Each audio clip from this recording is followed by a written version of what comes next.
À Londres, une danseuse monumentale a pris ses quartiers sous la voûte de la galerie Tate Britain. Du haut de ses 4 mètres, elle trône sur un grand tambour d'acier. Cette installation est avant tout un hommage que rend l'artiste vénézuélien Alvaro Barrington à son amie proche Samantha Harrison. Associant des sons à ses peintures et ses sculptures, Barrington fait découvrir aux visiteurs un panel inédit de concepts créatifs.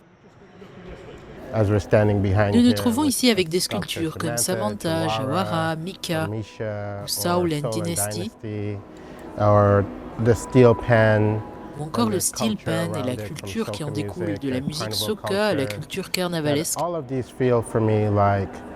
Tout ceci est pour moi une énergie créatrice parmi tant d'autres.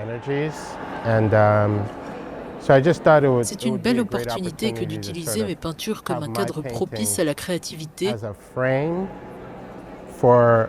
aussi de concevoir sur cette base des ambiances un peu plus intéressantes.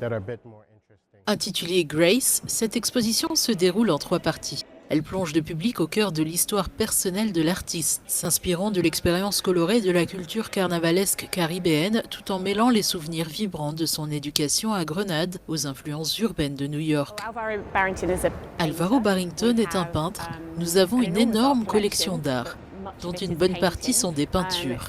Cette exposition est très typique de ce que nous avons à la Tate Britain.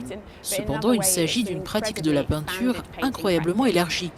Ainsi, vous verrez des kiosques d'angles comme ceux qui se trouvent derrière nous, des sculptures, des canapés, du nail art, et tous ces objets sont d'une certaine manière des peintures. C'est donc très stimulant pour nous de voir comment il développe cet art. Il met également l'accent sur la culture noire et les Caraïbes dans cette installation et dans l'ensemble de son œuvre. C'est donc un véritable hommage à ses origines et à son parcours d'artiste. Barrington a su traduire son histoire personnelle en expériences sensorielles avec des matériaux tels que la toile de jute, le béton ou le carton, en les imprégnant de références culturelles. Les visiteurs pourront ressentir la pluie tropicale des Caraïbes ou encore danser dans les rues animées du carnaval jusqu'au 26 janvier 2025.